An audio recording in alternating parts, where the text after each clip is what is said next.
5:30. We'll start our regular meeting with a roll call, please. Commissioner Patton. Here. Commissioner Barwick. Here. Commissioner Webb. Here. Commissioner Stecklin. Here. Mayor Absher. Here. Chief Barnett, would you lead us in the Pledge of Allegiance? I pledge allegiance to the flag of the United States of America and to the republic for which it stands, one nation, under God, indivisible, with liberty and justice for all. Okay, before we go to item number 3 on the agenda, we had hired a new firefighter at the last meeting, right? Yes. And we swore him in this morning, but he was not available at the last meeting to introduce to the public and to the council, so we'll let Commissioner Barber do that. For those who don't know, last week we hired a new firefighter, and he was unable to attend the meeting, and the fire chief was unable to be here also, so I told him they wanted to come back. We wanted him to come back tonight to introduce to the council and to the public. And Chief Barnett, I will. May I? yes. Okay. Ben, come on up. You guys gather in here, his wife.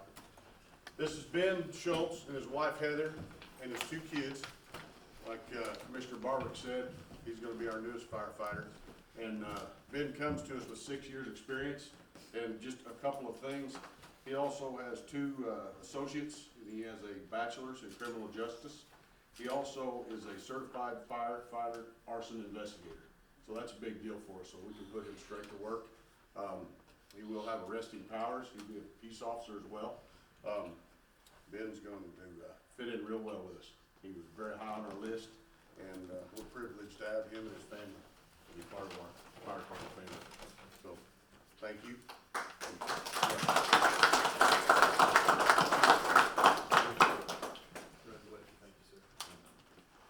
All right, thank you all. Whoa. He's got to walk the gauntlet, Ben. So you either have to shake our hands, or you can tell a joke. Why don't you come shake our hands? Welcome aboard. Once again, congratulations.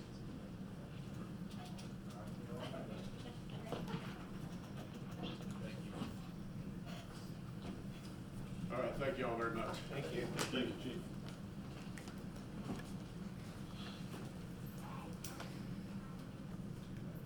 Okay, now we'll move on to item number 3 on the agenda, our public comments, audience to visitors.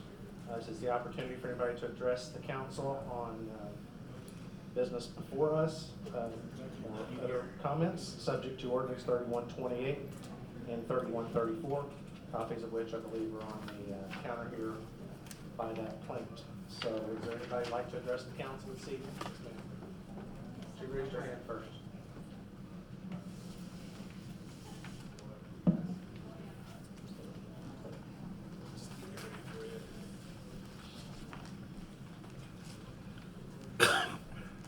Hi, Linda Rendleman. I live at 1809 Suzanne Drive here in Marion. I attended quite a few months back a hearing here for you commissioners. My neighbor that lives behind us, her name is Julie McAlpin, and she was trying to open up a beauty shop. And so you all voted unanimously that she could not, since it was not zoned for that. So about a month ago, she put up a big fence around her backyard. And so now she has started having people come in to her building that she built to, I guess, we assume to do hair. We've seen people coming and going, and then we've seen cars out front of the house also. And I talked to Mayor Absher about it, but I just wanted to kind of see if there was any update, because I know you voted unanimously, and then I didn't really believe through zoning either that she could even put one in her home. That's the way I understood it at that meeting. But now, so now I don't know, you know, to me it's kind of brazen on her part to go ahead and do what you you know, as council voted not to let her do. And so I'm kind of representing a bunch of the neighbors this evening. And also, I'm afraid that if you let her do it, then we'll have other people, you know, trying to open up businesses and homes or something like that. So I just wanted to kind of, maybe if there was any update or what, and I don't know, I think Mayor Absher said that they did cite her, is that right? Oh, you No. did, Now, let me address it, since, Okay. were you finished? yes, Okay. I don't have anything different to tell you what I told you on the telephone, but this is where that stands. So you're correct, she did apparently open that business inside of that storage building or Building. building, whatever it was. What the matter that was before the council, back whenever that was specifically to a application for a special use permit for a separate structure in the yard. So what is a gray area, well, let me, before I get to that. So we had either had reports or went by, I think code officer went by and left a note. right, Her, she had a relative of hers called me, and he thought we had cited her. That's what I had told you, which was not actually the case. Left a note for her to call us. So I talked to him, and what I advised him to do is that she was going to do that. She needed to do that inside of her house. This is a gray area. I said this back then, and when we had it at the time, you gotta recall, we asked her specifically why she wasn't cutting hair in her house like so many other people do. And at that time, it was they got a Separate call because of COVID, and she had some kids maybe that had some health issues, and she didn't want to intermingle. So that just sort of dropped at that point. The problem that I see, I guess the council can weigh in on this,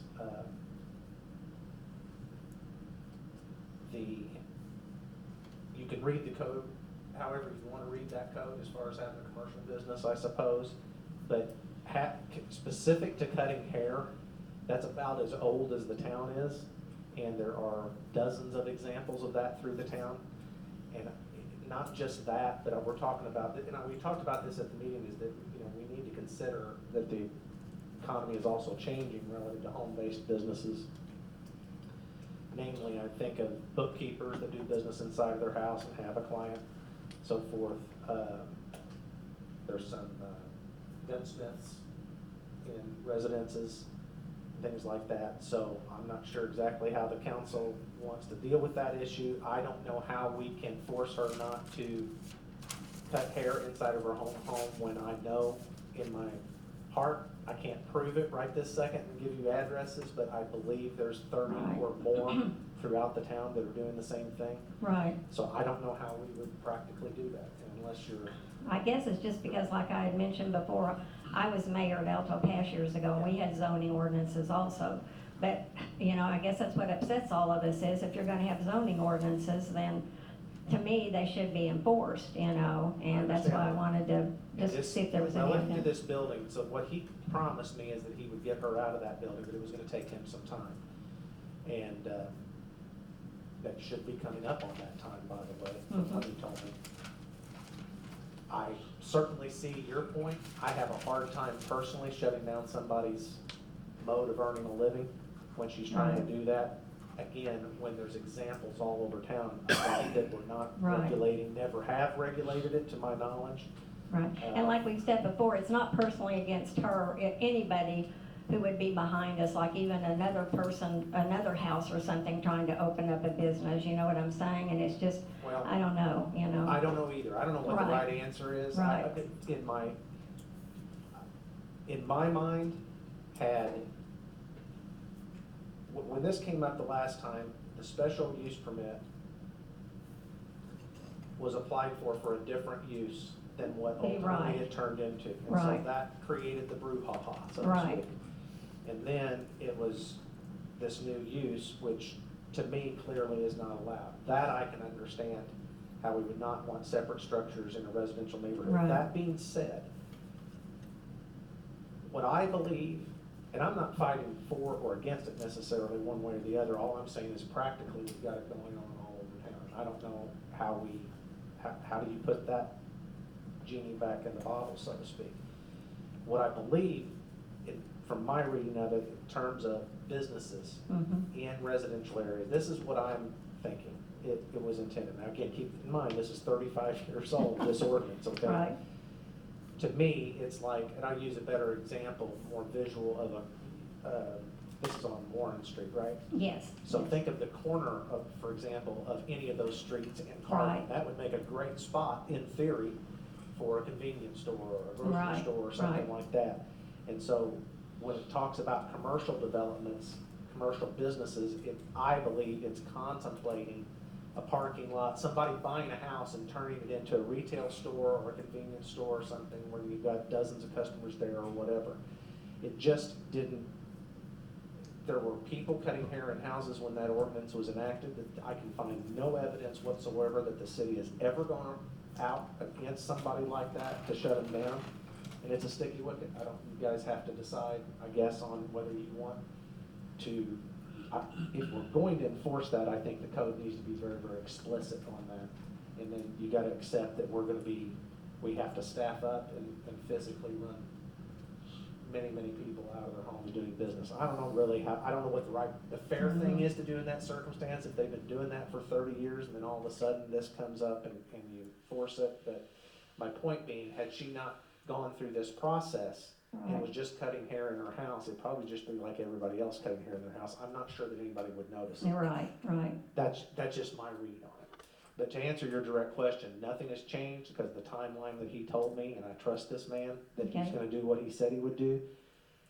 If he doesn't, and this persists and she insists on doing business in that separate structure, honestly, I have to talk to the city attorney about it, but the only stopping short of going with stormtroopers or something and forcing it, I don't know. I guess we have to take that person to court. Right. But I'll let the council weigh in on, this is not on the agenda to decide anything, but it's an opportune point if you guys wanna weigh in on what you think. I don't know how to handle it, to be honest with you. I think there's a big difference between someone cutting hair in their home and then putting a building up, like the mayor said. Right. Originally, that building wasn't for that purpose. And what we voted on was not allowing a business in a separate building. I think there's a big distinction in a separate building and then what you do in your own castle. I think, you have rights to do in your house. I don't know that we should be delegating the rules on that, but putting a separate structure up, when we voted against that, Right. I say no. Give them time to remedy that. That's my 2 cents. You're scratching your upper lip. You got something you gotta say. I don't know, it's a very difficult decision, to go one direction or the other, because I'm not sure there is a right answer. I'm not sure there's a wrong answer. But along with what the mayor said and what John just said, we voted on a particular issue. Mm-hmm. And that issue, in my opinion, right now is being violated. Right. And I think that should be addressed. However, I think we as a city need to look at, probably a master plan for zoning issues, not only within the existing city, but with the outlying areas of the city, to say, or to help, direct, if you will, certain types of development to certain different areas. And I think that needs to be flexible, because things change all the time. Mm-hmm. We may designate an area to be commercial, and it may be better suited for something else. We don't know. In this particular case, and it's a very fine line too, because I know in the subdivision that I live in, it's very explicit in the covenants of the subdivision that you cannot run a business out of your residence. Right. And I'm not sure how do you enforce that? As a city, I don't think it's our job to enforce. There has to be some type of neighborhood association or some other governing body that could enforce that. but I don't think that's the city's job to enforce when it comes to covenants. Covenants and zoning is probably two different things, but it kind of mixes as well. Very, very tough decision, and I agree with Mike. I mean, there's plenty of businesses around town that technically are running out of their house, and as I always have, I think we've got one tonight on the agenda on how we vote, or zoning issue, or zoning variance, or whatever it is, but it's tough.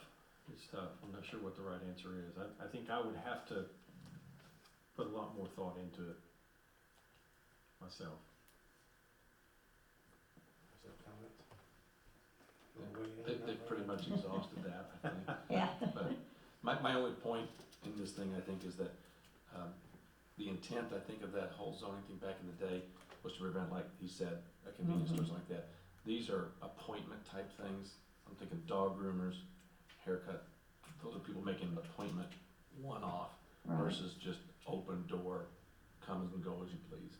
So, and again, it was what we voted on was a separate whole issue Right. than what's going on now. But I just wanted to, I knew I had talked to the mayor about it, I just wanted to make sure that you guys were aware of it too, how she, kind of went against your, I'm ruling. acutely aware of it. I've Yeah, had I know, dozens that's of what phone you told me calls, so too. I'm trying to resolve That's it fine. and give them some time. Yeah, well, like I said, Get I in was, there. I was appointed or asked by several other neighbors, including myself, to come since I'm right behind You're her. appointed you by know. yourself? Yeah, appointed by myself, there you go. But I appreciate you listening to me and everything, but I just wanted to, make sure that you were all aware of it, so, and I know you are, so. Okay, I appreciate it, and thanks for letting me talk and listen, so. thank you. Did you have any comment? Not really, but I grew up kind of the northwest part of town, and I remember a lady 3 or 4 doors down, she had a hair salon in front of her house, and I kind of grew up around that. I don't remember any negative issues from that, and I was gonna ask, has there been any negative issues so far? with it? So far, maybe parking, because I drove by, I went by again even this week again, or last week, since today's Monday, and there was still a couple of cars in her driveway, but then a week before that, I had driven by and there was like 4 cars in her driveway and 1 out in the street. So, and of course, that'd be up to the neighbors on either side of her too, complaining about that. And I know Well, several and there of them again, we had, don't right. restrict how many people, Sure. how many cars people can have in their driveway. I Sure, mean, it's just- sure, but that can be- that's right, but that's the only, thing. Like I said, it'd be up to the neighbors on either side of her to, complain about that, Yeah, so. to me, that's where we would maybe need to get involved. You're right, Something right. that was causing harm to the neighbors. Sure, so, That's okay, really all I have. Okay, Thank you. I will follow up on this, I am acutely thanks, aware. I appreciate it, thank you so much. Okay. Who's next? Okay.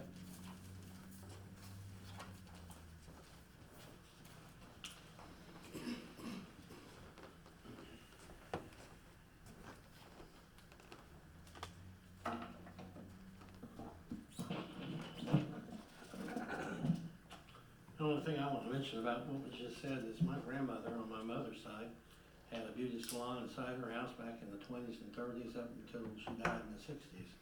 So that's something, and I know numerous people outside of Williamson County that have had the same kind of business. Now Linda Romaines in Marion, Illinois, she was forced to shut down her business because of COVID.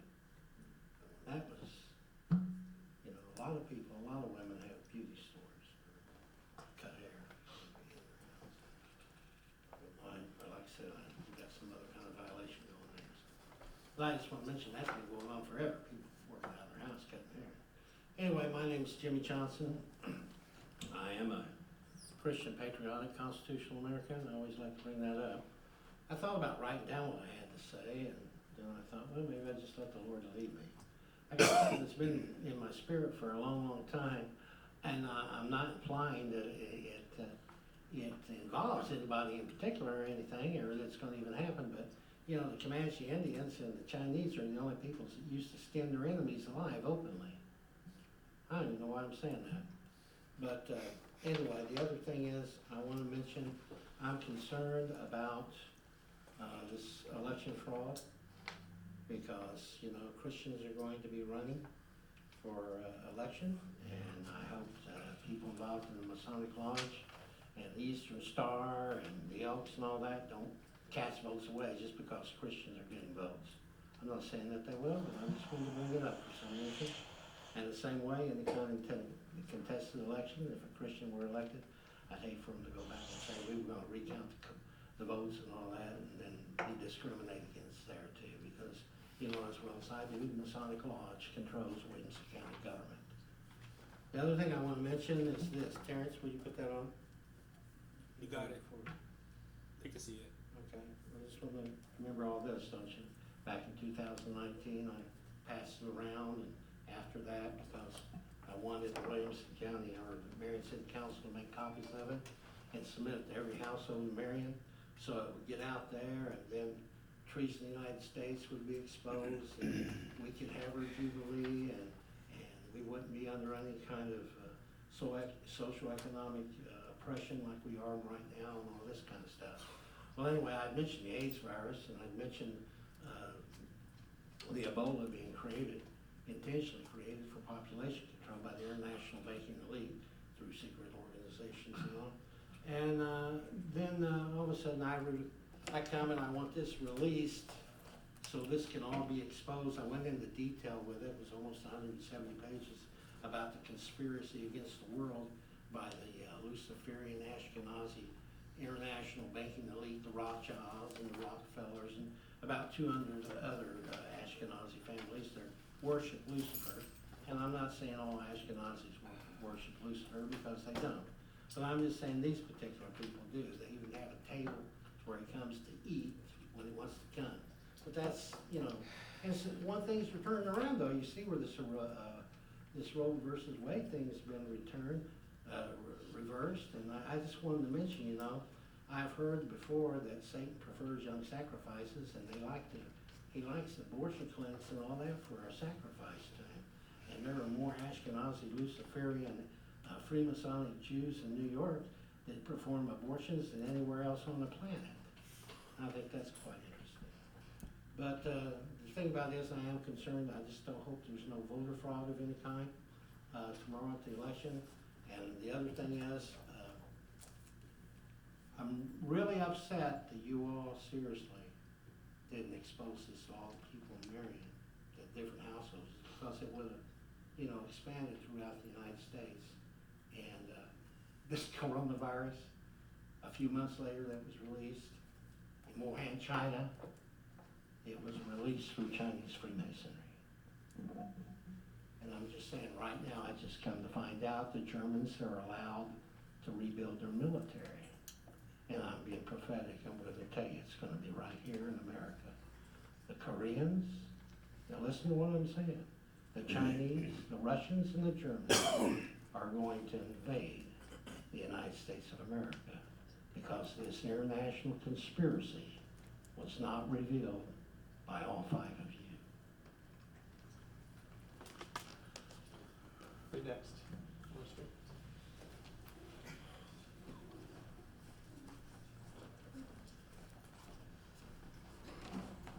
Hello, my name is Joe Hershey. I'm a 37-year resident of Marion, 36 years in 310 Gateway Road. It's an ideal location, adjacent to a school, but it's a cul-de-sac, so no through traffic or anything. But in the last few years, there's come to be a liability with this place, and that's internet service. When we bought the house, it was Verizon, which then became Frontier, and Frontier has just become worse and worse. Most of the neighbors now have Mediacom, and they complain about Mediacom. 3 years ago, in 2019, I contacted Futiva. Futiva told us that there wasn't enough interest in our area.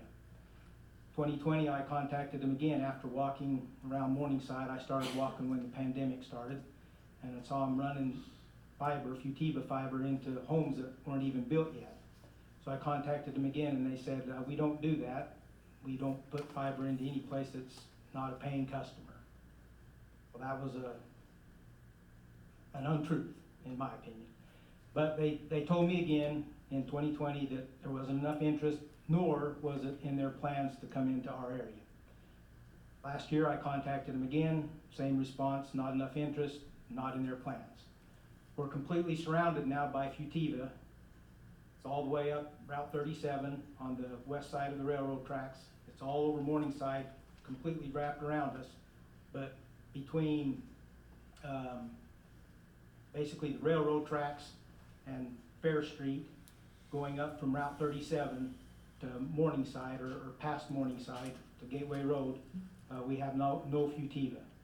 So yesterday I walked around my neighborhood and asked any of my neighbors, there are 17 homes on our street. Of those 17 homes, 10 said they had expressed interest in Futiva. I wrote this down, I've got it on a survey, and I took it to Futiva today, and they told me that of those 10 homes that expressed interest, 6 of them had actually signed up on their website saying they were interested, myself included. The reason I'm here, I can fight this battle myself, but the reason I'm here is because my neighbor recently, within the last month, started working for Clearwave. One of the perks of his job is free internet from Clearwave, if it's available. But he's told it's not available in Marion because Marion has the sweetheart deal with Futiva that no other fiber can do residential in the town. That's not true. Okay, that's why I'm here, is to find out if that's a truth or untruth, okay? I did contact Clearwave, and was told that Clearwave does not do residential in Marion. Is there a reason why? Well, that's their choice, not our choice. I think it's a business decision on their part, for whatever reason. But there's no agreement of any kind. We do not have a franchise agreement with an internet service provider. Maybe we should, but we don't. You're looking at me like you don't believe me. No, I'm You just. gotta ask the right question, ask me more questions, because let's have a good conversation. Okay, so I don't want to throw anybody under the bus or say anything, but my neighbors, the response that he got from Clearwave is that Clearwave is kind of been blocked out of Marion because Black Diamond Harley Davidson has some kind of ownership or stake in Futiva, and they've asked Marion to keep Clearwave out. That's the rumors that's going around, Okay. I'm just telling If I had $1 for every rumor. Need to So, make a I'll be TV as show. transparent with you as I know how to be. Clearwave came, I may need some help remembering some facts here, Cody, because you're the only one, maybe. Fairwave came to the city in February. Yeah, let me tell the story, because I've got the microphone, but you correct me. Sorry, funky ringtone you got there. Gets me awake when I'm on call. February-ish, and they wanted to do what they are now doing in Carbondale, which is basically blanket the entire town. Stem to stern is the way I think they put it. And my initial reaction was, that's terrific. What's the goal? Because we've got, using your example, Futiva, to be honest, has dug up a significant amount of town already, and we've gone through all that brain damage and all that problem of having everything dug up. I said, what's the benefit of, going where it's already there, so to speak? I think I even said, why don't you just buy Futiva, you don't have to run the lines again. It seems like that would make sense. That didn't have any interest in that. And basically, they just wanted to build out a network. So when we got into the details of it, it's like, okay, how does this look? How does it,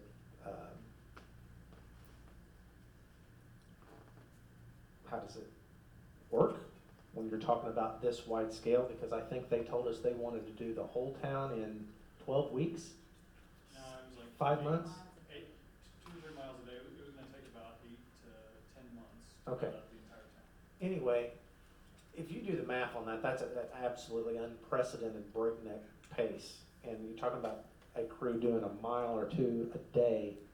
If you can envision that, some of that would be bored underground, some of it would be trenched, I presume, but most of it, I think, would be bored, because we were trying to get our heads around an excavation permit, how many feet that goes for, this kind of thing. Most disturbingly, they wanted to do it, in a lot of places underneath the sidewalks. And we had some issues with that because they were wanting to put their, what I'm not sure they call them handholds, the boxes that yeah. utilities go in. So we've got some examples of this. Doug could probably tell you some examples of it. So they take a panel, one of the panels of concrete out of an existing sidewalk and dig up and put one of these things and pour the concrete back. The problem that we've had is that they don't have any, that those boxes need to, concrete rises and falls with the fall cycle, freeze cycle. And the problems we were having is because it wasn't tied into the ground itself with rebar or something like that, is that you end up with, the box wants to pop out and you trip on it, or a bike hits it and somebody flies off the handlebars. So we proposed a different kind of apparatus that maybe had, I don't remember exactly, some, Tie bars in it. tie bars, that's the word I was trying to find, that would tie that and maybe mitigate that. Well, I don't think they wanted to do that. Secondly, we asked for some additional resources in terms of just locating. Some of our right-of-ways are very congested with existing utilities. So you're talking about anything from storm to water, sewer, obviously, existing fiber, the old copper telephone lines, anything you can imagine is crammed in some of this stuff. So it takes, even with best efforts as we're currently seeing in some of the others, because actually Frontier is the one that's upgrading right now a lot of their lines to fiber. So the concept that we've got some sweetheart deal with UT, but is completely negated because they've already come through, I guess, and are done now. Frontier is doing fiber on their lines. So we sent basically in February a very detailed, after having one initial meeting with them, and I think the street superintendent, the inspector, public works director, the utilities inspector, myself, Cody, I think Wendy was in that meeting, gave a very detailed list of things that we would need follow-up with to try to determine, including some help on location resources. We don't have the ability to move at that pace, 1 or 2 miles a day per crew, and they wanted 4 or 5 crews, if I was thinking right. We don't have, we've got like 2 people that can go out there and locate stuff, so we were willing to hire some temporary people, but we wanted some reimbursement for that. So that's where we left it. And next thing I know, I had a conversation, or a phone call from somebody else that was a month or more down the road, never heard anything. And the conversation didn't go real well after that. It was more of a bullying type conversation, just to be transparent with it. And I don't like being bullied. So it was more of, we're gonna sue you type of a thing if you don't do what we say. And that's exactly how it was presented to me, and that's when the conversation ended. So they're welcome to come in here. They're gonna have to do it at a pace that isn't gonna rip up everybody's yards and our sidewalks and our infrastructure that we can keep up with. I think that'd be thrilling. That's just my personal opinion on it. Nobody's told them they can't be here, but that we've got to mitigate some of our concerns, including everything from tripping over those handhold things to just the breakneck pace that I'm very concerned with. I don't know how to keep up with it and keep from. For example, we presented the same concerns to Frontier, and they were agreeable, and they're currently working on providing internet to 100% of households in Marion at present. So it can be done from the internet service provider standpoint. Clearwave just isn't amenable to working with us on it. But when you say provide internet, you mean? Fiber internet. Fiber internet. Yes, 1 gig is Okay. what Frontier has communicated to us. To the entire city? That's what they say. That Okay. seems, Yes. yes. So, so that's the story with Clearwave. I'll just say it public, Clearwave is welcome to come into Marion just like they already are in Marion, but it has to be something manageable to where everybody's yard's not completely like 2 miles of it times 5 every day. And at least we need to put some resources that we can make sure those, because here's what happens. It'd be one thing if it was a local crew that's doing that, but they bring in, at that pace especially, as you can imagine, they bring in outside crews. Who do you think gets the phone call when the petunias are destroyed? Yeah. You think Clearwave gets the phone call? yours truly. When that phone over there rings, and then that goes downhill real quick, and I call the public works superintendent, street department superintendent, and goes, why are the petunias not there anymore? And it's just, that's what the visions of sugar plums were in my head when they were talking about that. But they're welcome to come in here, but their conversation stopped at, a threat to sue. Okay, go for it. But we have the right to regulate our right-of-ways and to make sure people's yards aren't torn up in such a fashion that it can't get repaired very quickly, so. But again, Clearway's more than, they've been good partners, they're our internet service provider at the city, have been Right. for years. Yeah, they do businesses in town.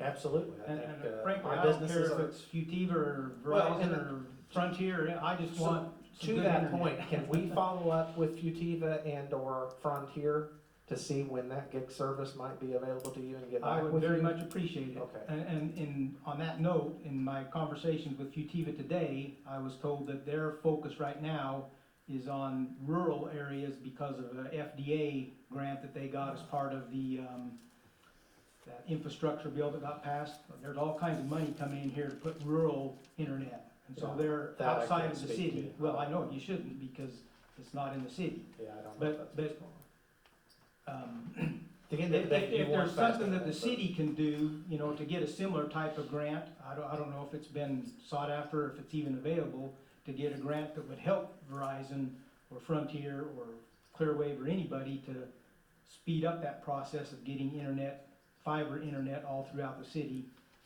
I know that there'd be more people than just me that would be grateful. Well, there is clearly, because I asked this question, because we literally had, I think, well, like you said, Frontier and Clearwave, that conversation happened within a month of each other, maybe not even that long. I asked the question, it's like, why is there such a rush all of a sudden? I mean, well, there's been a demand. We want to be a gigabit city, I mean, without question, and we're going to get there upon multiple service providers, it looks like.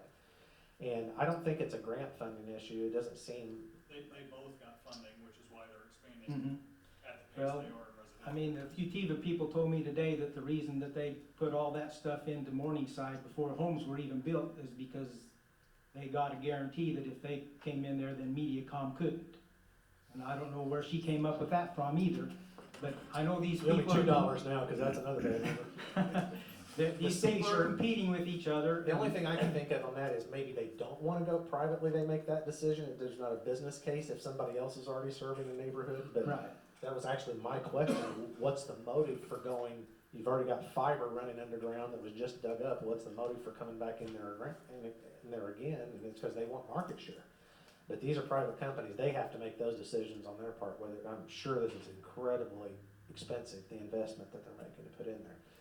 But with all that said, I don't have all the answers as to why would each of them decide to do what they do, but I can tell you confidently, we don't have a franchise agreement, side agreement, backroom agreement, or anything with anybody on that regard. It's a free country and they can do what they want. In Clearwave's case, they're not barred by any stretch. We're using their internet right now. So, but we've got to do this at a pace that would not tear up people's yards and sidewalks, and that doesn't just overwhelm the city's resources to do that. So I just want to be clear, I don't have any bad feelings toward them, but apparently they do towards us, so hence the threat to sue. So, I didn't know about but that. anyway, well, now you do. We, Just a point of clarification, the reason Frontier, they're moving at a fast pace as well, but a lot of their lines are overhead. They're replacing their overhead lines with fiber, which makes it a lot less of a utility issue with our underground resources at that point. So they're moving at a fast pace too, and again, they confidently told us they would reach 100% of homes in city limits. And that would be this year. They hope to have their first people hooked up on fiber by, I think this month, I think is what they were saying. So I don't know where that process is, but they want to be fully installed by the end of this year with fiber to your house. Okay. so we'll follow up with them and with Utiva, and I might have to eat some crow and go back to Frontier. well, look, I had Frontier in my house for a long time, and it wasn't that great. I think Frontier will tell you it's not that great. But that's because they're trying to cram fiber speeds over copper with Right. DSL and twist and other, and it just doesn't, it was archaic when they put it in there. This is true fiber.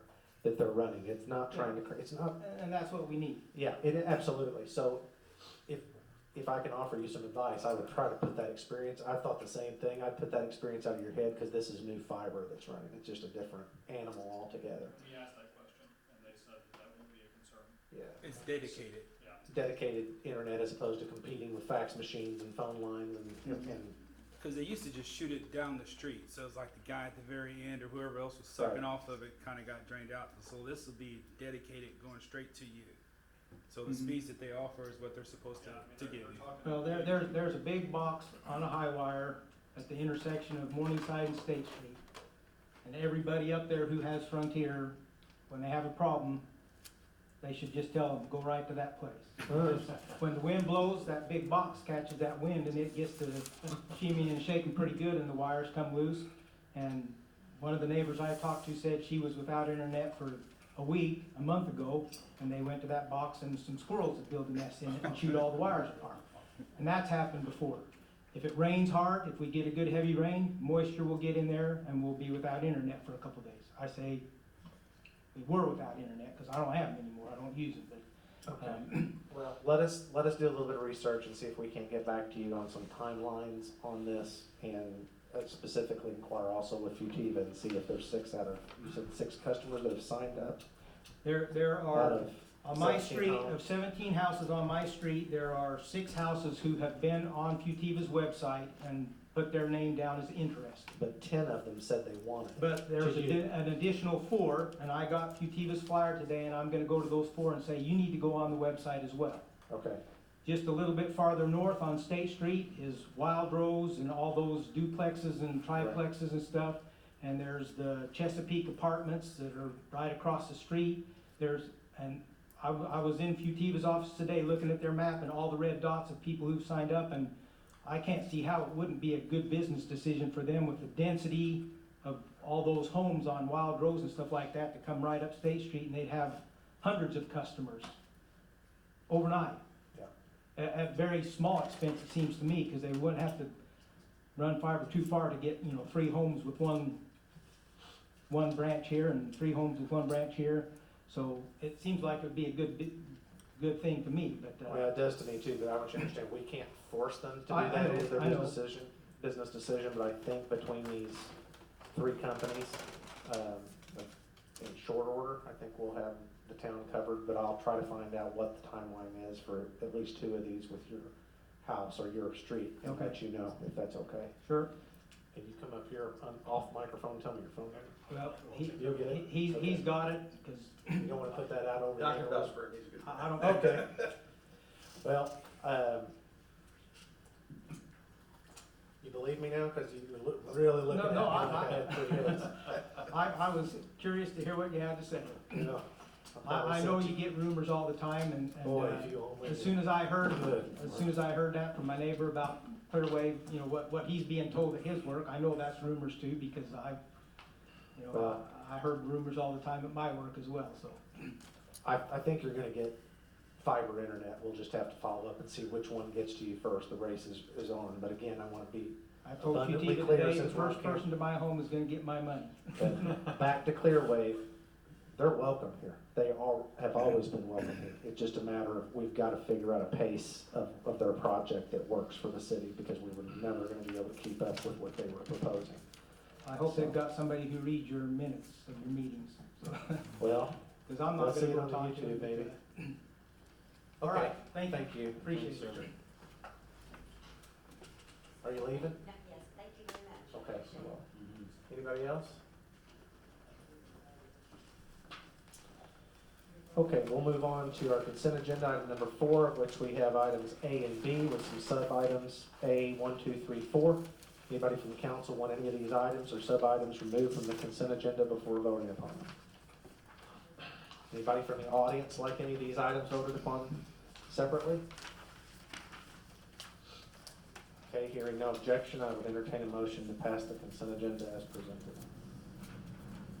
Make that motion. Second.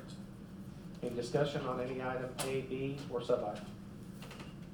Roll call, please. Commissioner Patton? Yay. Commissioner Barwick? Yay. Commissioner Webb? Yay. Commissioner Stecklin? Yay. Mayor Absher? Yay. Item, under new business, item 5, we've got 4 different zoning board, in this case, all approvals of zoning, two zoning changes, the first 2. Third one is a special use permit approval. Fourth one is a variance approval.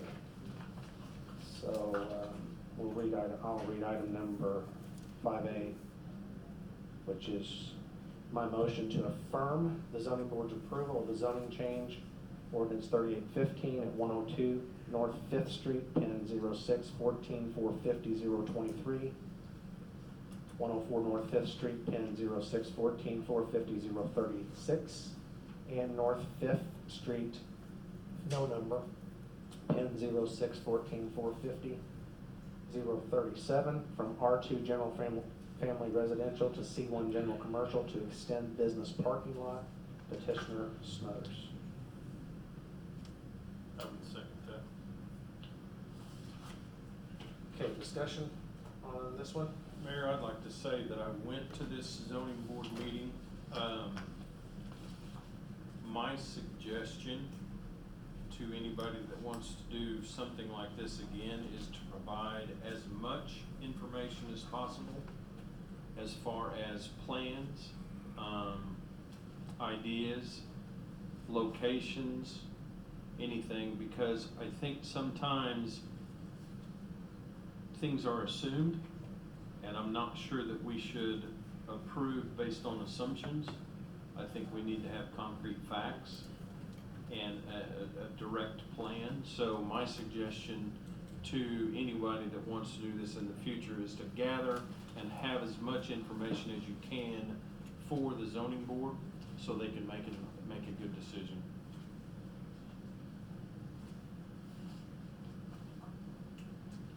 Okay, so given that you said that, are you not in favor of this? Is that what you're saying? I'm in favor of this one. There is one that I am not in favor of. Okay, we'll get to that. Yep. Any other discussion on this item then? Okay. Roll call, please. Commissioner Patton? Yay? Commissioner Barwick? Yay? Commissioner Webb? Yay. Commissioner Stecklin? Yay. Mayor Absher? Yay. Item 5B.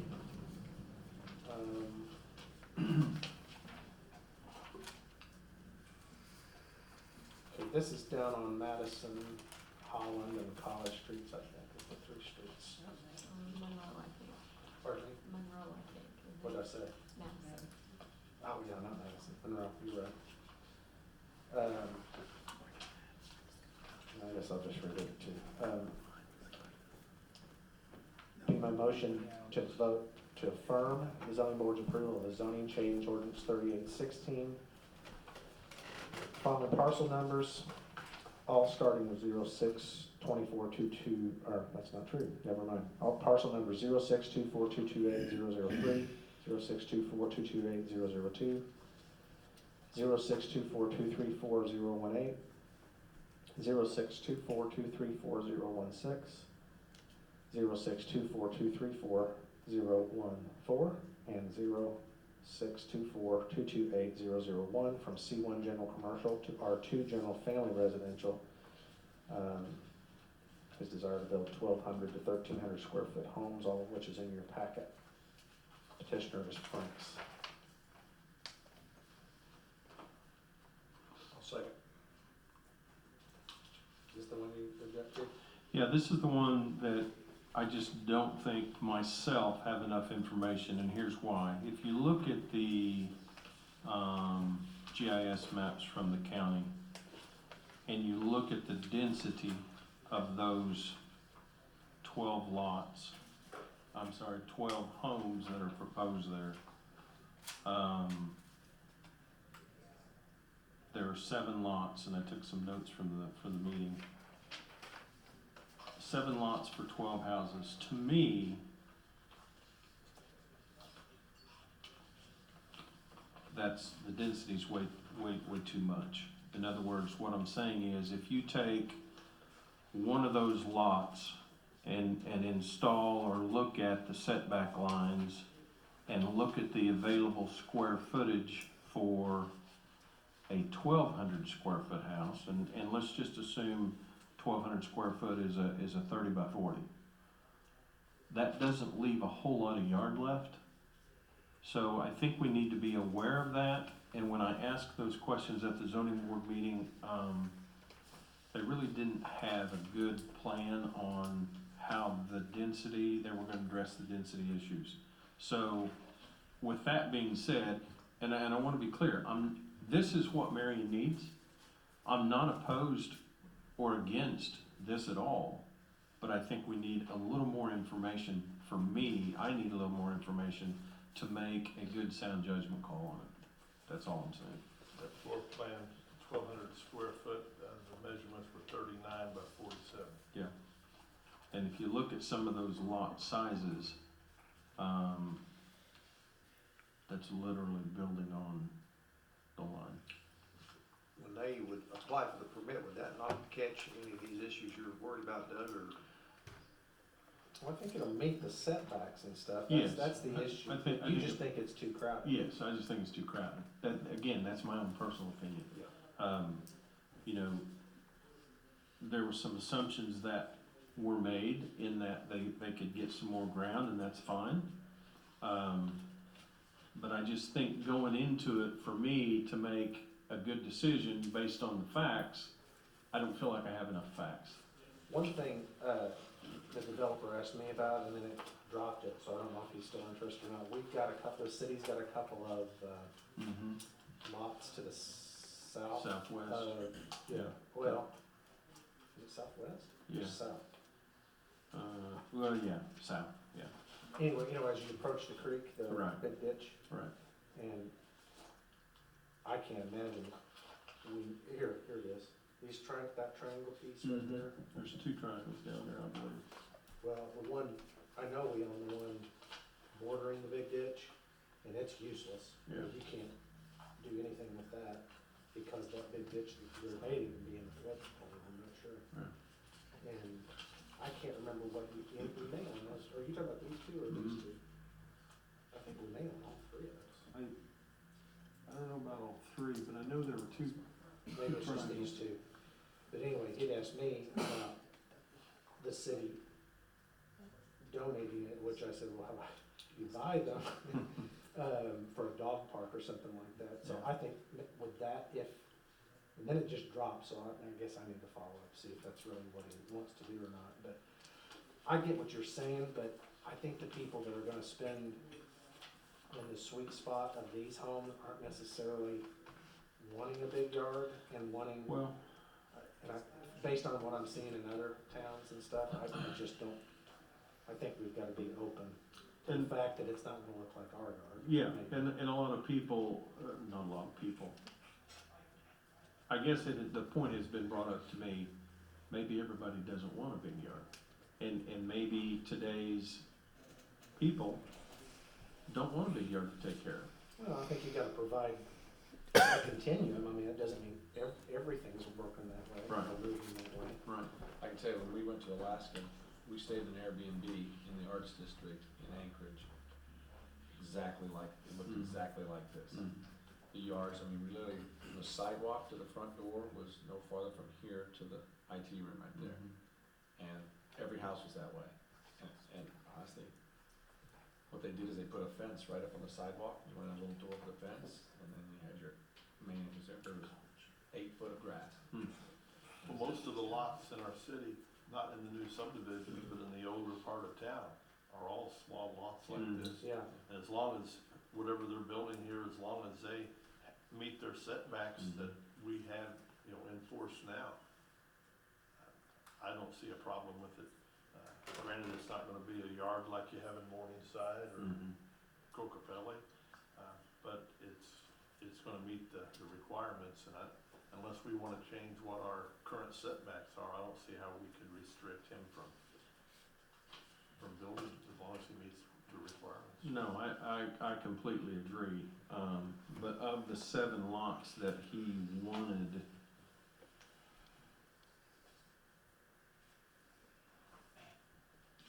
I had down 7 lots. So it'd be There's 7, but there's a separation there 5, with an 6, existing 7. structure. Okay, so it would be,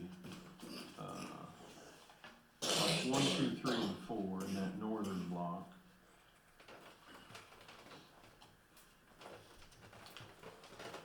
And it would be,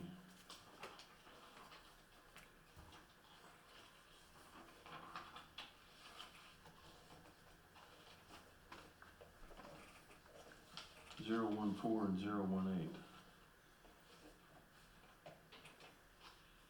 And then 0, 1, 6 down below the, I think, church property. So I can see 1, 2, 3, 4, 5, 6, 7, 8. I can see 8 houses very easily. But 12 within those lots? Whew. So I guess I needed some clarification. I didn't get any clarification at the zoning board meeting, so. Here's another way of looking at it. We're looking at R2.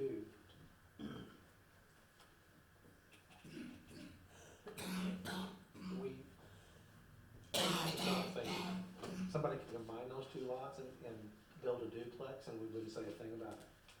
'Cause at least these are all single-family homes that'll generate Yeah, lots of investment. That's the way yeah, I agree they're small, but it's just what I see, kind of like what you were describing. It's where I see a lot, at least portions of Yeah. towns moving, Yeah. is this density concept. Well, when you look at this advertisement, it says bedrooms, garage, and a backyard. Doesn't say anything about a front yard. So it's gonna be right up on the street. Like I said, that's the way they had them in Anchorage, they were right there. And we did have a little backyard in the back, a little fire pit. Still meeting the city's criteria as far as setbacks. Yeah.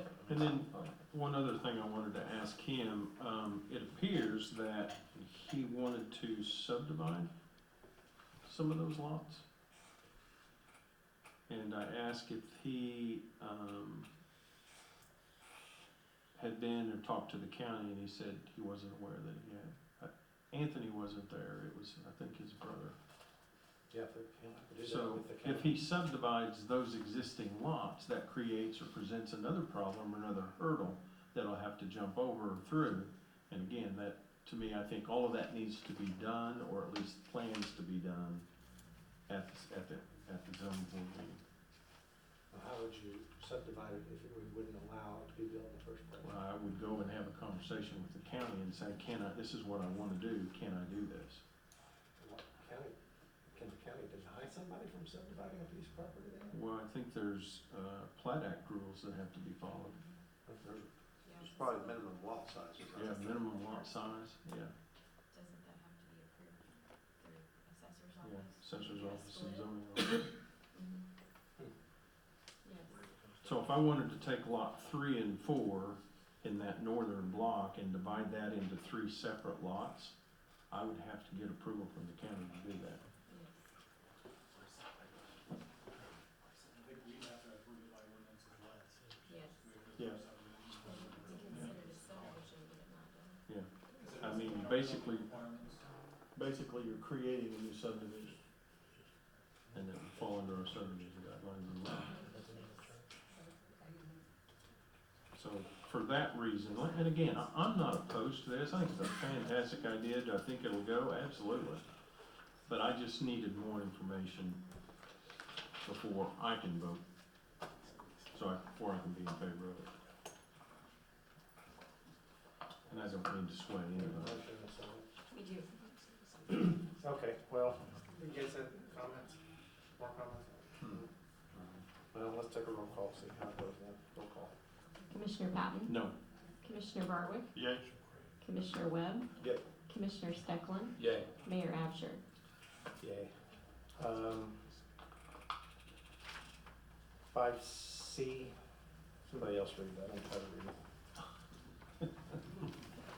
Discuss and vote to affirm or overrule the zoning board's approval of a special use permit to do therapeutic and medical massage in an R2 general family residential zone at 900 West White Street, parcel 0613407006. Your motion is to what? You did what I said. You just but told me now to read it. I know.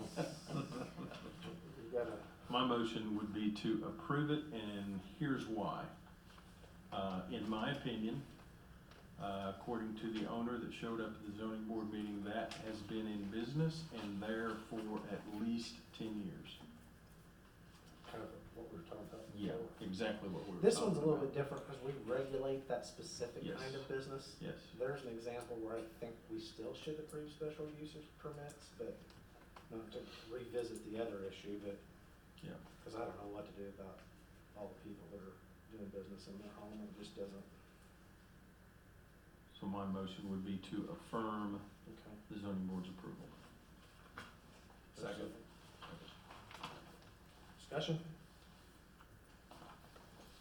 Okay, roll call, please. Commissioner Patton, Yay? Commissioner Barwick, Yay. Commissioner Webb, Yay. Commissioner Steckland, Yay. Mayor Absher. Yay. 5D, I'm gonna make a motion to affirm the zoning board's approval of a variance at 1502 Hazeltine Court. Parcel 0611 151,006 to place a black 6-foot ornamental fence in a portion of the front yard 6 to 8 foot over the property line. I might add that request came from the property owner. I don't know if you guys have a map of that or not, but he owns not only the lot 007, but also 06. He owns both. He owns this. for a second. I'll second the answer. Anybody have any problems with this one? Not as long Is as anybody here to speak on any of these items? Oh, yeah. Okay, roll call, please. Commissioner Patton, Yay. Commissioner Barwick, Yay. Commissioner Webb, Yay. Commissioner Steckland, Yay. Mayor Absher. Yay.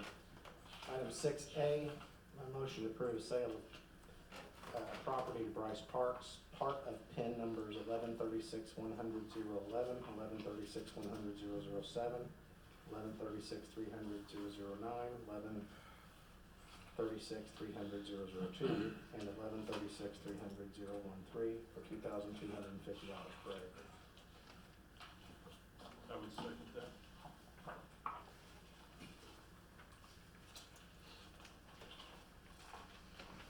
I might ask the question, how will this affect the rest of the surrounding property?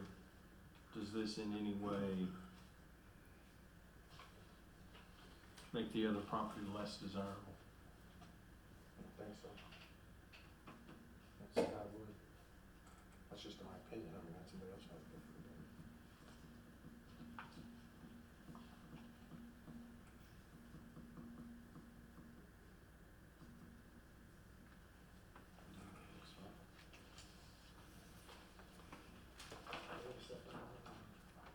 Yes. I remember that. Getting old. It's been a long day. Any questions?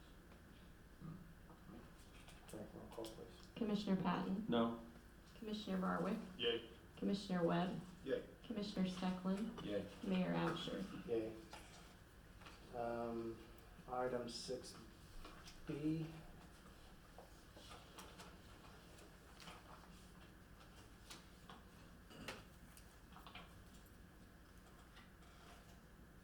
You know this, can you explain this at all?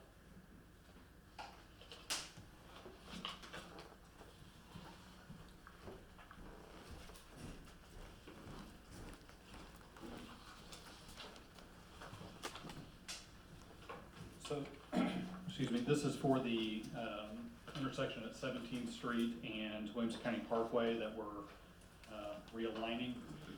This is just, was a small, you can see there in reason for modification of original agreement, increased bid prices due to inflation cost of material and labor. Did this have?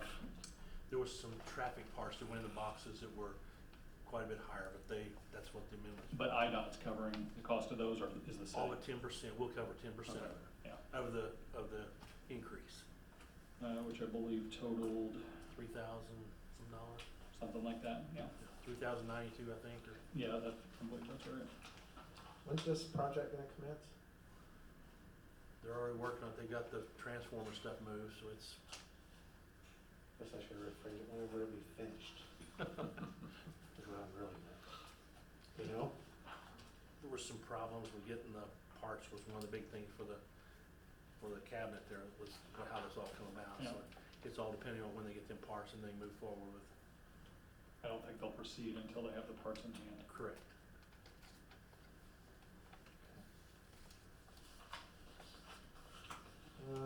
I'll make that motion to approve IDOT local public agency amendment number 1 for Williamson County Parkway at 17th Street project. Second. Any questions? Roll call, please. Commissioner Patton, Yay. Commissioner Barwick, Yay. Commissioner Webb, Yay. Commissioner Stecklin, Yay. Mayor Absher. Yay. Item 6C, my motion to approve ordinance 3817, a residential TIF 2 redevelopment agreement with West End Rentals LLC. I would second that. Questions? Roll call. Commissioner Patton, Yay. Commissioner Barwick, Yay. Commissioner Webb, Yay. Commissioner Stecklin, Yay. Mayor Absher. Yay. Item 6D, my motion to approve ordinance 3818, residential TIF 2 redevelopment agreement with JMB Development LLC. Second. Questions on this one? Roll call, please. Commissioner Barwick, Commissioner Patton, Yay. Commissioner Barwick, Yay. Commissioner Webb, Yay. Commissioner Stecklin, Yay. Mayor Absher. Yay. Mr. Barlow? I'd like to make a motion that we would approve a collective bargaining agreement with the Fraternal Order of Police effective retroactive to May 1st, 2022 through April 30th of 2025. One second. Any questions on this? Roll call, please. Commissioner Patton, Yay. Commissioner Barwick, Yay. Commissioner Webb, Yay. Commissioner Stecklin, Yay. Mayor Absher. Yay. Item 8A, Commissioner Webb. Yes, I'd like to make a motion to approve the low bid to Samron for the annual street overlay program for $1,257,892.04. I'd like to explain just a little bit. The original bid put together by Claire Ziegler was at $1.115 million, which is what we based our budget on.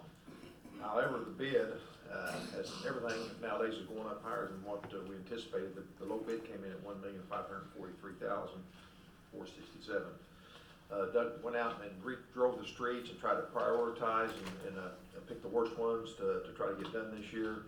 And so we have identified about 142,000 plus worth of streets that are in the TIF district that we can fund through the TIF. So if you add that to the original, it comes up to just $1,257,892.04. That would be my motion. For a second. Yeah, I'll say so. Second that. Okay, roll call, please. Commissioner Patton, Yay. Commissioner Barwick, Yay. Commissioner Webb, Yay. Commissioner Stecklin, Yay. Mayor Absher. Yay. Item 9A, Doug, you wanna talk about that? Don't know a lot about it, other than we want to approve, the renewal of the 5 million line of credit, that we had with Barrett, Banterra Bank under the original terms. So this is optional, we don't have to do it, we rarely use it, but it's sort of an instantaneous, something we can tap. Yeah. It's a very, very good interest rate at prime minus 175, so that, right now that's 3%, I think, that's about the cheapest that we can borrow. It would just, if something came up, an emergency or a purchase that we wanted to go ahead and take advantage of. I think it would be a good card to have in our hand right Yeah, now. it's just, Yeah. it's been in place for a long time, we reviews annually, so. Yeah. I'll second it. Any other questions? Hopefully we don't have to use it. I thought for sure at the beginning of COVID we were gonna have to use it. Didn't turn out to be the case. Roll call, please. Commissioner Patton? Yay. Commissioner Barwick? Okay? Commissioner Webb? Yay. Commissioner Steckland? Yay. Mayor Absher? Yay. Item 10A, I'll make a motion and then I ask Cody to go back through what this process was. A couple of you were involved in this process, a couple of other citizens. But it's my motion to approve the ARPA nonprofit grants that are in your packet, that scoring rubric that's in your packet. And I'll ask Cody to go back through for us in public consumption what this entailed. So, the council earlier this year decided to allocate $200,000 to a grant program, which was allowable under the ARPA requirements or stipulations that the United States Treasury put out when they allocated the city their ARPA funds. So the city dedicated that $200,000 to that. We developed an application process and a rubric. Commissioner Patton, Commissioner Barwick sat on that scoring committee, along with the president of the Rotary Club and CPA, Wayne Tate, and then also the executive director of the Chamber of Commerce, Karen Mullins. And so we received about 16 applications for that ARPA program. And basically, I added up all the scoring rubrics and basically cut it off at the high scores, cut those off at that $200,000 funding number. So it ends up funding 11 different applications, and those are listed there in your packet in green. I can read those names if you'd like, but that is the fairest process that we felt like we could come up with at the time to ensure that we get some of these funds back in the community as is designed, and we can help out some area nonprofits in the process. Did you have 5 scorers or 4? 4. Okay. 4 scores.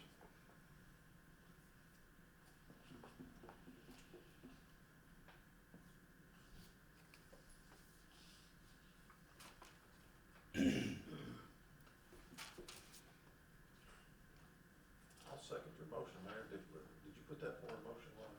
I did. Okay. I think what we'll do, Cody, tomorrow, just be more transparent rather than just reading names, because Yeah. we've got a list in here, obviously of them, we'll put that, and then a little blurb about what each of these grants is supposed Put to those be up used on for. our website. And so we'll just put those on the website as soon as we can tomorrow, if that's Yeah. okay with everybody, so that it's more transparent. Yeah, that's My right. biggest worry in this whole thing is making people upset. Inevitably, somebody's gonna get upset, so, we've got all the scoring and all that if somebody wanted to see it. Yeah. Let's just do that. Okay. So what we're approving is $192,500 if we cut that off, unless you guys want to give the next one or something. The remaining balance, yeah. Or just leave that until, for future use. I'd say we Just leave it. I believe it. Okay, so I'll just leave my motion, but we're, like I said, passing 192.5 of the already allocated $200,000. I do have one question. That second part of that did come through finally? I mean, we Yes. Okay. Yeah, we have received that. Good 2 question. weeks ago. Yes, we have been 2 weeks ago. Second and final. second and final. 1.7, wasn't it? Okay, so So just the just, second payment, yes, a total of 3.4. Yeah, total. so we'll see to it that that's put on the website. And of note, every other community also received money. I know several other communities are doing similar programs. The county, for example, received quite a bit more than us. I know they've opened it up to nonprofits as well. So there is an opportunity for these monies out there, if not with the city, with other entities as well. We can get it on the website tonight. Okay, that'll be fine. Okay, roll call, please. Commissioner Patton? Yay. Commissioner Barwick? Yay. Commissioner Webb? Yay. Commissioner Steckland? Yay. Mayor Absher? Yay. All right, we'll move to item 11, commissioner reports. Doug, you got anything? No, I don't. Mr. Barwick? I do not. Okay, I've got a report from Club 60 from Jill. In May and June, Club 60 served 5,740 meals. Just a reminder, they do dine-in and take-out meals to accommodate anybody's needs. They also raised $2,017 in donation and fundraisers so far for May and June. The Club 60 t-shirt fundraiser was a big hit, Jill says. New programs have been added with great success, like Single Senior Mix and Mingle. It introduces single seniors to new companions and friends in a safe and no-pressure environment at noon on the third Friday of every month. Weekly painting and sketching classes by a professional artist, Betty Jesse, a monthly billiards tournament, and a monthly Club 60 cooking class hosted by the kitchen staff are all new, extremely popular and free to attend. Technology classes for seniors have gained popularity as around 70% of seniors now have smartphones. Every Tuesday is Tech Tuesday, where they can bring their devices for free assistance with help and questions. On July 21st at 1 p.m., Banterra Bank will be teaching a free technology class covering online banking and safety tips for computers and smartphones. And the Marion Farmers Market is still in full swing, both on Wednesday mornings from 7 a.m. to 11, and on Saturday mornings from 6 a.m. to 12 p.m. at the Senior Citizens parking lot, and that'll continue through mid-November. Finally, Club 60 at the Marion Senior Center has been selected as a nominee again for the second year in a row of the Governor's Hometown Award. So they're currently in the second phase of that process, and we will wait and see how that works out. So, Mr. Steckman. All right, since the last meeting, we had 12 leaks repaired, 30 services have been updated, 2 meter pits repaired, 1 replacing of a fire hydrant, and 1 repaired fire hydrant. The water main replacement on Otis and McKinley has been completed. Cleanup will start in the next few days. Thank you all for being patient on that. This weekend is going to be very busy. It's Independence Day. So down at the lake, Marion Elks will hold their event on July 2nd on the Elks property. Dirtwater Fox plays at 7. Fireworks just past sundown. Starting Friday here in Marion, the KCs are having their annual KC Celebration of Independence. Fireworks every night, the 1st, 2nd, 3rd, and 4th. Everything kicks off at 4:30 every day. Carnival rides, entertainment, food, more. And so come on out and have a lot of fun out there. John, did you say fireworks every day at the city? Every night. Yeah. Every night? 1st, 2nd, and 3rd fireworks will be, we call them sneak peeks. Uh-huh. It'll be a little smaller, quicker. So if your kids aren't into a 15 or 18 minute fireworks display and they want to have 5 minutes of just lots of booms, bring them out one of those nights. But yeah, we're gonna do all 4 nights. Main night is Monday. And there is rumor that the band coming in on Friday night at 4:30 is just world renowned. So just putting that out there. You have to do some research on that. Anyway, another thing, Connect 360 is presenting on July 30th from 6 to 10 out at the Pavilion, the Black and Gold Motown Party. Cash bar, social hour, raffles, door prizes featuring the Phonics. Tickets are 40 each, 70 a couple, or 200 a table. And you can purchase tickets going to connect360.life/events. So that'll probably make our website too, right? Okay, so that'll be it. So attend that. And it is the second meeting, so this is trivia night. There's some really, this is good stuff this time. Okay, so the first one that we got is, there's been a lot of talk about electric automobiles, but you have to stay out of this one. Do you know when the first electric automobile was invented? It's a tough one. All right, here's the answer.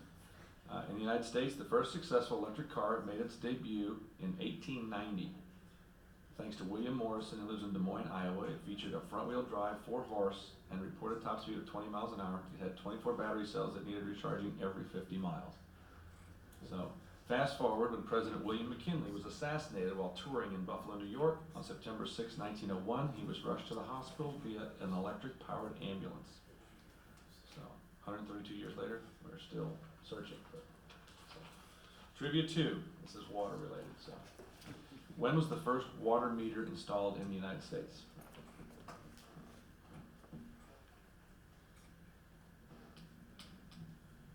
Ballpark.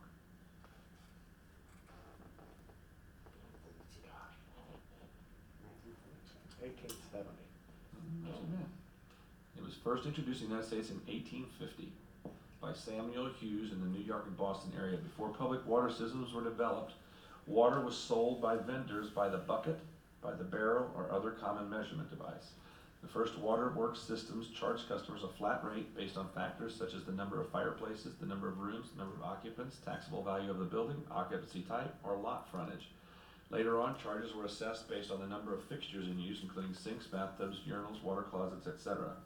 None of these were particularly useful in determining the actual amount of water they actually consumed. So and now we have digital meters, so go a long way. That's all I have. Mr. Wood?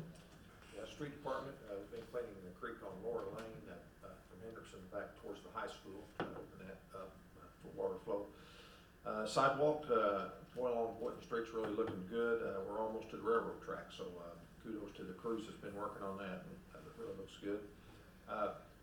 Any of you out in Morningside notice we've been doing a storm reinstall, basically, of a drainage issue we had, and that's complete. We still have some yard work to do to get that finished up. But Doug was out there Sunday during that 2-inch rain and said everything was flowing really good. So hopefully we'll take care of some water that was backed up in those drain pipes, and hopefully a few less mosquitoes and everything goes along with that. So began working on a levee issue near Pike's Hunting Club, and that's part of the old drainage project that the city done back years ago. But we had some liability on some rusted pipes there that helps drain those fields. So we'll be replacing 2 of those here coming up. So other than that, just normal cleanup throughout the city. Cemetery's looking great. Nothing really to report out there, but the crew's doing good. So appreciate them. That's all I got. Okay, anything else to come before the council under miscellaneous? Anybody have a need for executive session? Okay, hearing none, I would entertain a motion to adjourn. I'd make a motion that we would adjourn. Second. Roll call, please. Commissioner Patton, Yay. Commissioner Barwick, Yay. Commissioner Webb, Yay. Commissioner Stecklin, Yay. Mayor Absher. Yeah, thank you all. Hey, Coach, you have the address of that